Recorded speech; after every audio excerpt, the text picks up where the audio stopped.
Oh, Shannon. Shannon Storms Bador. I am so devastatingly disappointed in you. Like, welcoming back Tamra, the Tasmanian devil, with open arms, like, girl, why? And then actually sitting down with her, like taking up time, precious time in your day to sit down with her, to give her explanations about what's transpired in your life. Because why? Girl. Oh, girl. We're going to talk. We're going to get into all of that. But what's up, y'all? It's your girl, Taina B here. Welcome to my chat party. I'm so glad that you can stop by. I'm so glad that you could, I don't want to say shake a tail feather. That's so like old. But I'm so glad that you could just be here to get down with me at my party. Y'all, when I tell you, I looked yesterday and I was like, now, who done crept in my party and increased the guest list? Because last I knew, I was at 89 subscribers. And now I'm at 103. Yay! Look, once I learn how to edit my videos better, I can insert like the clap emojis and all the stuff that pops, because that is so exciting, you guys.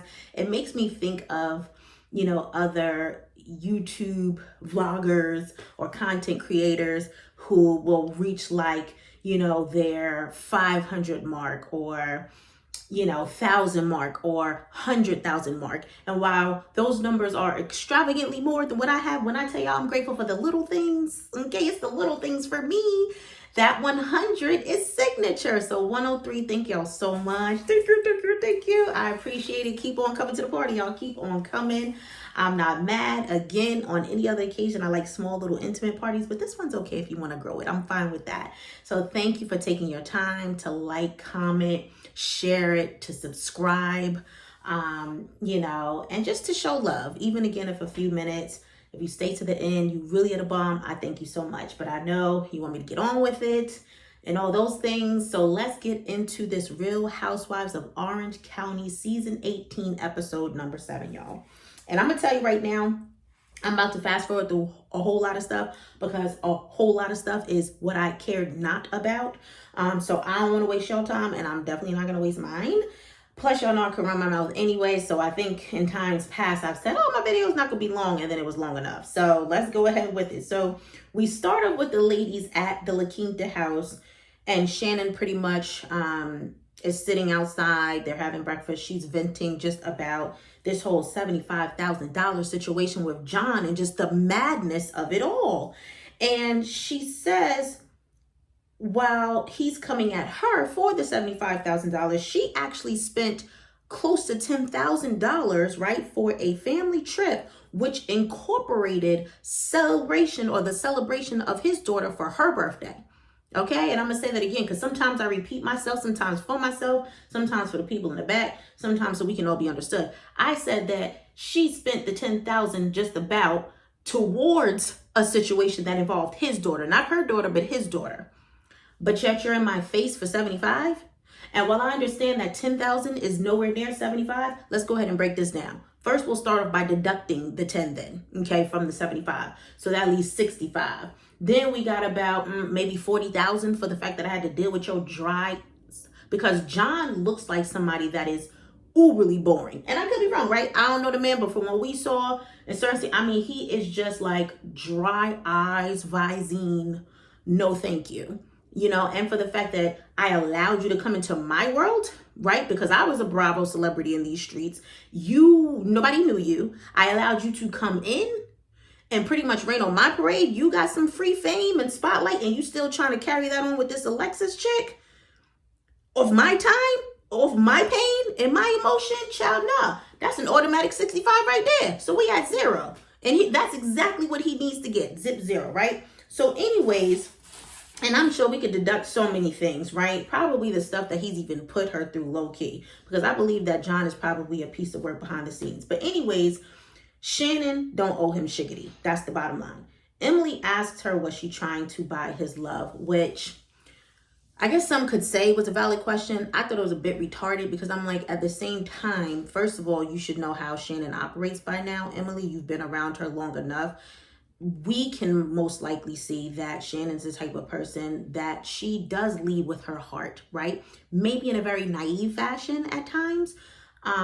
Because I just feel like even with just her, let's fast forward right quick, allowing Tamra back in after all the wrong things Tamra has done to her, I could easily see her putting up with a bunch of BS from John because she's just that gullible, unfortunately. So with that being said, you can tell that she does things because she's looking, for the acceptance, but also because that's by a default who she is, right? I do believe that she's a generous person, and I think she was doing it because she did love him and because she probably wanted him to see and, be introduced to the more softer side of her, kinder side of her, like, I'm doing this because I love you and I'm doing this because I care about your daughter type bit too. I don't think it had anything to do with trying to buy his love. Now, I could be speaking a little unfairly on that because maybe that could be the umbrella to it. If you could look at it from that perspective and say, well, that is a form of buying his love because you're doing it because you want acceptance or you're doing,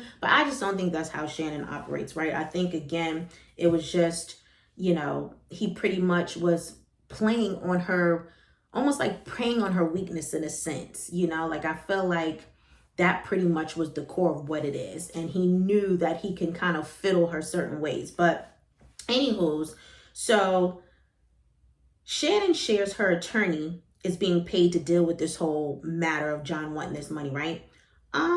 So then Emily says, cut out the attorney and send a settlement over of 30 grand to be done. And I'm like, girl, what kind of advice was that?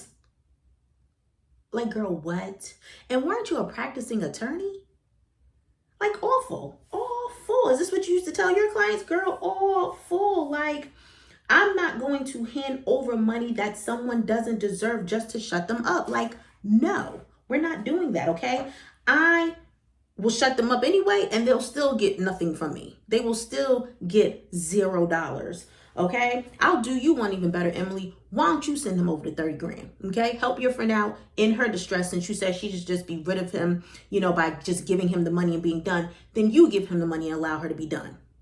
Because I don't think you would either. And I think if you were in her situation, you wouldn't. If you did, it's something wrong with you. Period. Point blank into the period, right? And this too is coming from the angle that I'm not saying that Shannon doesn't have money, but she's a single parent and she's kind of let us in a little bit on some of her financial hardships, or the fact that, listen, I might make more than the average person, but I'm having some struggles. I got things to maintain. I don't have money just to be given out freely.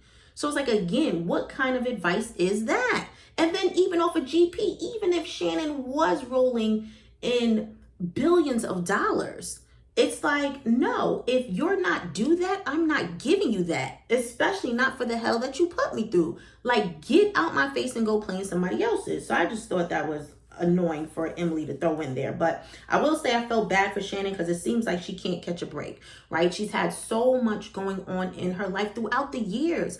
I feel like I remember it more so starting with her first husband or her last husband or her ex-husband, because I think that's the only husband she's had. What's his name? David, maybe? And he seemed like a piece of work. I mean, that was stressful just to watch that whole situation play out, and then the working on it and getting back together, and then it being a nightmare. And then I think him dating some young girl. Child. You know what I'm saying? And then you have to deal with someone like John Jensen. And of course it's going to be enough to drive you to drink. When you have nonstop things happening, then in your marriage, your husband's getting this settlement from you. If I'm not mistaken, y'all correct me, I feel like she had to dish out funds to him. Okay. So I'm paying a jerk at the end of the day. Meanwhile, the load is falling on me, right? And yes, it's as a parent, it's what we do to now support my 3 growing daughters. Like, that's a lot. That is a whole lot. You know what I'm saying? Coupled with the fact that, what was the other situation that was taking place? Because I feel like there was something else. Oh, y'all, what was it? Oh, God, I wanted to come to me. But she's had so much going on. It's like, in all fairness. And it's like, sometimes people just can't cope with the overload. Oh, that's what it was. I was going to say, even just this settlement that she had to dish out money to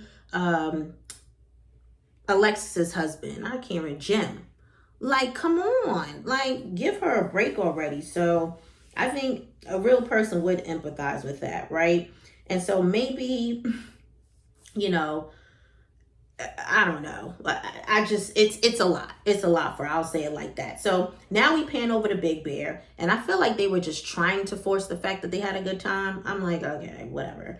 Like I feel like they want to be able to go tell the girls we had a good time.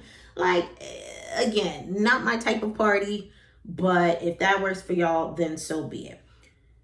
Jen comes over, and no matter of fact, no, rewind. Because I actually need to talk to Jen. Okay? I need to talk to Jen. Matter of fact, I'm going to pull Jen over to the side for a second. Okay? We're going to leave my party. We're going to leave the party room with the music playing loud, everybody getting down. And we're going to go where it's quiet and we're going to talk. Because, y'all, I was so confused on this scene right here. So she says, and y'all know where I'm going with this, Laura was a friend of yours. Remember that Kelly Price song? I think it was some other people featured on it too. No, it might have just been a Kelly Price song. She was a friend of mine. She slept with my man or left with my man. Okay, yeah, this song is old. Anyways, but I'm like, so now she's with your ex-husband. Okay. And Jen says she pulled up on her in her car one day and went off. And I said, okay, good, girl, you're doing good. As you should have, right? But then you really lost me. And I said, maybe this response was more from a place of conviction because she cheated on her husband. But I'm like, still, ain't no way. Because then you feel like you wanted to put a Band-Aid over the wound when you said that once you calm down, in order to pretty much make the co-parenting thing work, you realize, oh, but this is Laura. I love her. So pretty much based off of that fact, you feel like we gonna just push the fact that she's with my whole entire ex-husband that I was laid up with and everything else, and we just gonna be copacetic because she was my friend and I love her. Jen, sometimes I just wonder, I be trying to really keep it on the I like you side. And I still do, because I feel like there's just such a, it's almost like an innocent level of just, or a childlike quality that she has, where it's just like, you really want to be like, she really just doesn't know any better. She's grown chronologically, but mentally, like, we just ain't there yet. Because, like, girl, that doesn't make any sense in the entire world. But if that's how you want to co-parent and that works for you, then so be it, right? But it's not a good look, Jen. And it's not, I mean, there's still ways to be cordial and to co-parent without having to feed in your mind and convince yourself that this is a good situation because it was a friend that you loved. Like the way that the friend probably couldn't say a whole lot to me. Yeah, we'll keep it kid related and stuff like that. But, and I know sometimes you got to move on from things in life, but come on, y'all. Some things they're a no-go. They're a no-go. The best resolution, again, for me personally, I wouldn't have anything to say to you. You definitely would have still been red and feeling the residue from when I read you that day I pulled up on you in my car so you would know what it is. You wouldn't even want to say anything to me. And furthermore, why do we really need to speak to one another? I'll speak to my husband or my ex-husband because we're in this. We had the kids and we'll pretty much go from there. Okay? Just a mess. But anyways, y'all. So why did Tamra then take it upon herself to deliberately show Jen a video from IG, pretty much of Jen's ex-husband Will living his best life, which brought Jen to tears? I'm like, again, the grimy individual that Tamra continues to be. Because I'm like, how is that supposed to uplift her? She's already sharing pretty much in her state of brokenness. And then you want to throw salt on the wound by now introducing this video. Like, Tamra is, oh God,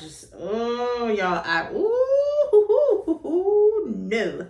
Then Tamra begins to get emotional about her situation. You know, with the one with the daughter that wants no parts to her and hasn't wanted any parts to her for years. And while that's an unfortunate situation, y'all, I gotta keep it a beam with you. I have got to. If I didn't, I would be doing a big disservice to myself, right? And my own morals, first and foremost, but to you guys too. Because it's like, while I'm a person that can empathize with people in their situations and the things that they go through, the way I tell you, the F's given were on a high 0 for Tamra and those tears. Okay? Because I can't stand a mean person who has the audacity to sit up here and cry. Like the evil that you spew on a regular basis, and you think that things are necessarily gonna be right by you. Like, have you never heard of karma? Have you never heard of you reap what you sow? Have you never heard of repercussions for your actions and your behaviors? Girl, I mean, I felt nothing besides girl bye. That's what I really felt. Child, please. So next, Gina and Emily's agreement or disagreement, I should say, their argument, their whole makeup situation at pickleball. Next. Sidebar though, I will say, I understand Gina wiping Emily's tears away. But the fact that she then used her finger to wipe her snot away from her nose, I was like,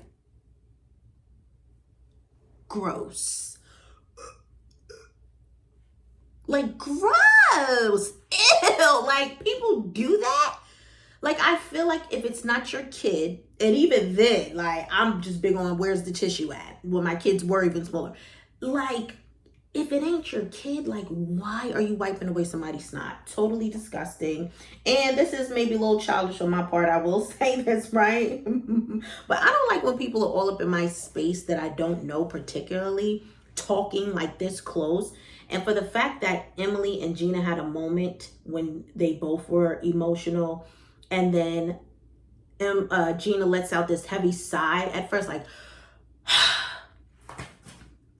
so you're just going to sit here and blow that breath all up in my face. Where's the consideration for the fact that, Gina, you were right up in this lady's grill? Like, why didn't you turn your head and breathe or look down and breathe? You just right up in her face. Like, guys, I was so annoyed. Like, no. Okay? Etiquette 101. Do not wipe somebody else's snot with your finger, and then do not blow your breath, which is probably freaking hot, in somebody's face because you're crying. And you know, like, cry breath doesn't smell good. But anyways, y'all, okay. Let me grow up a little bit. I'll move on. So let's just go ahead and fast forward. We get to Alexis on the phone, right? With John. They're packing up at Big Bear. And the ladies, you know, are pretty much listening in. She's crying, talking about the gloves are coming off from whatever conversation she's had with John. So she's, you know, in this kind of like rah-rah state, like, you know, almost like, oh no, like pretty much it's on type bed. And so she's talking to Katie, saying she could hear it in John's voice. Like, I guess she could hear his upset. And I'm so glad the producers asked what Shannon did to warrant gloves coming off. And Alexis says she can't say, but yet she gets so emotional to where it doesn't even make sense. Because again, she does not know these people. I will continue to say that. You don't know Shannon, and you damn sure don't know John. Okay? You only know what John is telling you. And again, you are getting his side, his version only of things. F what you heard and what you saw. Until you sit down and have a conversation with Shannon, you should definitely be giving John the side eye. Like, until I can prove some of this stuff or whatever, or let's be fair, right? Because maybe some of the stuff can be proven at this point. But in all fairness, again, how does the old saying go? There's your side, there's his side, and then there's the truth. You know what I'm saying? There's the truth of the matter. Like, you haven't even heard my side. Maybe what I've got to say will blow your socks off, and you'll be thinking twice about Johnny Boy. You're Johnny Boy. Okay? Like, girl, Alexis is a wackadoodle, y'all. I'm sorry. I'm convinced, because it's just like, how are you so emotionally invested the way that you are over somebody you just met? Okay. And I want to know too, y'all. Let me know on the dance floor, in my comments, what was Shannon doing? Like, why are they going so hard with this lady? I feel like the most that I've heard and that was just even on the show, is, you know, maybe them making reference that, oh, Shannon's been talking about John in the streets. Like, girl, who cares? Again, he's a whole grown man, but he's acting like a woman scorned. Okay? And it's like he can't get over himself. Like, he's that pressed that he just can't let go of Shannon or let go of the 75,000. Like, Alexis is talking about he was pushed to the limit, but I feel like Shannon telling him no for that $75,000 offer that he presented was pushing him to the limit. Okay? So he knows that joint ain't on the horizon, and now he's pissed off. And Alexis is talking about, we have video footage. We, right? Again, girl, why are you inserting in yourself that this business has nothing to do with you? Okay, let us help you out here, right? Let us give you some Blue's Clues, because you're missing it all. This has nothing to do with you at all. The way I would have packed up from dating John, y'all, I'm telling y'all, okay? And all this mess, child. And I feel like it shows how he moves. And I don't understand why she's not, like, why it's not connecting. Is it because she's not the brightest bulb in the box, right? What is it? And even that, I don't want to make an excuse. Because I'm like, Alexis, you've been here before. To your marriage, in your marriage with Jim. When we saw her in prior seasons, her husband was a bunghole. Like, he really was. I don't know what he's turned into now. Don't care. But I couldn't stand even watching them because I didn't like the way that he treated her. I didn't enjoy her either. But I more so didn't enjoy the way he treated her. And so it's like, did you take any notes at all from that situation? Clearly not. That was a silly question on my part, because we see that you haven't. And it's just a whole mess. You probably really need to be by yourself, finding yourself, getting yourself together, and all the things, focusing on your kids. How about that? And healing emotionally, you know, or trying to move in a direction of, you know, some type of whatever from the loss of your mom. Those are the things you need to be focused on. And I'm just like, can we say hello, red flags? But okay, fine. Do me a favor, y'all, though. When John finally turns on Alexis, somebody send me the article, please. Or somebody let me know in my comments. Listen, the article has come out. You know, John did something to Alexis and they ain't no longer together. Let me know, okay? I'll be waiting. And so the conversation between Tamra and Gina about Shannon just really made me realize even more how much Shannon needs people like Gina in her corner and not Tamra, because Gina has walked in those shoes before, right? It's more relatable. She can empathize with Shannon. She knows what healing should look like and support should look like and what depression looks like at times and feelings of inadequacy, embarrassment, all of that. She knows the ropes, right? So that's who she should be confiding in my opinion. And I felt like, too, you know, Tamra's sitting here now. She wants to kind of turn a corner a little bit and be on some, oh, well, you know, I mean, I'd be willing to meet with her. Girl, child, listen. The moment that Tamra would have reached out to me and sent me a text message, first of all, I would have been like, who this? Because her number would have been deleted out of my phone. Because that's what I do. I'm not a big blocker, right? But I delete quick. Like, I clean house. As a matter of fact, every so often I'll go through my phone and I'll be like, delete. Because there's no use, right, of taking up the space in my phone, especially if you ain't worth a damn. And so that would be the first thing. But then not only that, I definitely would have kept her on red. Okay? You would get no response from me. Or even, however, depending on my mood for the day, if you did get a response from me, I definitely would be pretty much telling you about yourself and telling you to kick rocks. And there still would be no sit down. Okay?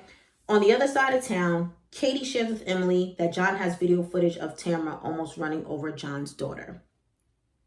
Not trying to be mean, but I'm going to keep it a bean yet again. I was like, okay. Almost running over Shannon's daughter. Well, first of all, almost doesn't count. And second of all, the $1 million question, though, that would change the perspective on this for me, wasn't intentional. Was she trying to do it intentionally? Now, we know she was under the influence, and I dare not. I would never sit up here, y'all, and make any excuse, because that is a dangerous thing, right? People have lost loved ones over drunk drivers. I would never, should never, could never, right?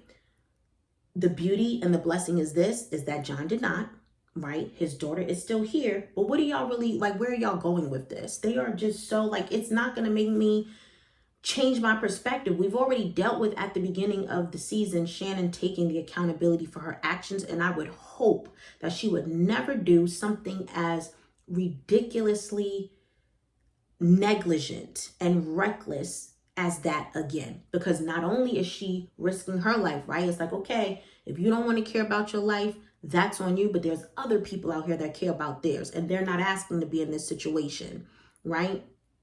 It's like, then I don't understand where they're like, I don't understand where they're going with this, you guys. Like, I think it's dirty to even bring that up. Like, okay, all over $75,000. So I can appreciate Emily saying in her confessional, if John and Alexis are so happy, then ride off into the sunset together and stop trying to drag Shannon's lifeless body along with you. Facts. Like when I tell you there's nothing else I need to say about that, that's a whole period. Matter of fact, exclamation mark at the end of that. It says it all. Let's get to the sit down right quick, y'all. And I ain't going to stay on this long because it really aggravated me more than anything. First of all, I'll say thank God for Shannon ordering sparkling water instead of a drink in front of Tamra, because that would have been a whole thing and a whole run tell that moment, and y'all know it. And Tamra starts off by saying she was hoping that Shannon would reach out to her first. And I was just as confused as Shannon. Like Shannon said, after the way you spoke to me, no, I'll do you one even better, Shannon. After all the times you spoke to me, you yelled in my face. Y'all remember, was it last season or season before that, when Tamra got all up in Shannon's face when they were on a boat and was just yelling to the top of her Shannon is better than me, and we know there's been a million instances of disrespect, but okay. Soon as Tamra started mimicking Shannon off the rip, if that were me, I would have been like, okay, girl, that's one. Because already you going in, that's one. But when Shannon said to her, I've seen you in compromising situations, and Tamra said, did I drive my car into a house? I would have been like, okay, well, girl, that's two. I'm out. You're done. Peace. Take care. Right? Forget leaving my purse behind to go to the bathroom. I would have grabbed my purse and dipset, and she would have never seen me again. Well, not under one-on-one circumstances, right? Because obviously you still got to film. And to be honest, like, she just wouldn't have seen my face, period, because I wouldn't have been sitting there at that sit down with her. She's had one too many chances and has blown them all. And so, Shannon, even when you go in the bathroom, you're saying that Tamra has hurt you and spread lies about you that are character damaging, but yet you even, and I was going to say, and even had a fresh example in her face, right? Because in that moment that you sat down with the lady, present day, she's insulting the crap out of you. But yet, even through her hatefulness, you are happy when she invites you to some type of party that she's having and extends a hug. Like, forget whatever the heck happened in between there and the conversation that they had and the empathy Tamra wanted to fake play like she had for Shannon and what she's had going on. Girl, if you've known this lady and you've had to speak on the phone with her every day for 10 years, like you said, and all this other stuff, you already know that she's been going through stuff. It don't take a rocket scientist to figure out. You know, so miss me with all of that, okay? And this lady, too, was over here asking you, or asking while you were in the restroom, if you want to get a drink. Like, how insulting is that? It just doesn't stop with Tamra. Obviously, it's not going to stop. The toxicity will continue. Y'all, it is just like, what are we watching here? Like, is this real life? And I'm just going to be of the position and of the belief and have my stance that whatever happens from this point with Shannon and Tamra, that's not good for Shannon. I don't even care. I don't even care. I ain't going to feel bad. I ain't going to feel sorry for you, Shannon, because it's like, after a while, you can feel sorry for people for but so long. But then you get to a point where you're just like, okay, you know what? Enough is enough. Like, cry me a river, build a bridge, get over it. That is on you. Okay? Because if you're not going to do anything to help yourself, who is going to look out for you better than you? I can't help you if you ain't going to help you. And I, for doggone sure, ain't going to sit up here and be up in my feelings and emotions if you ain't. You over here hugging, sis. But okay, y'all, let's see what else Tamra does before this season ends to, you know, be a winch to Shannon like she always is. But whatever the case, y'all, in the meantime, y'all already know what time it is. The music is on. The dance floor is open. I need y'all to drop in the comments. Don't be a prude. Let me know what you think. Share your thoughts. Would you be sitting up here having a conversation with Tamra? Okay? Would you be going hard for Johnny J, somebody you just met like 2 days ago, and get yourself all wrapped up and involved in things? Or would you be somewhere minding your business, having a lunch date with another man, trying to get to know him and leaving Johnny J behind in the dust? I need to know, y'all, okay? I appreciate you again so much, as always, for coming through, you guys. I will definitely be back. I've been a little late with these reviews because I've had so much going on, but I'm going to try to post sooner and be on it, especially with this extended weekend. I just want to chill. So I think I'll have an opportunity to just kind of catch up on my shows and all that good stuff. And I should be able to bring this review much sooner. Not that you necessarily care, but it's just more so a mental me thing. All right. In the meantime, y'all stay up. Y'all stay blessed. We will do it again soon. And I'm out. Peace.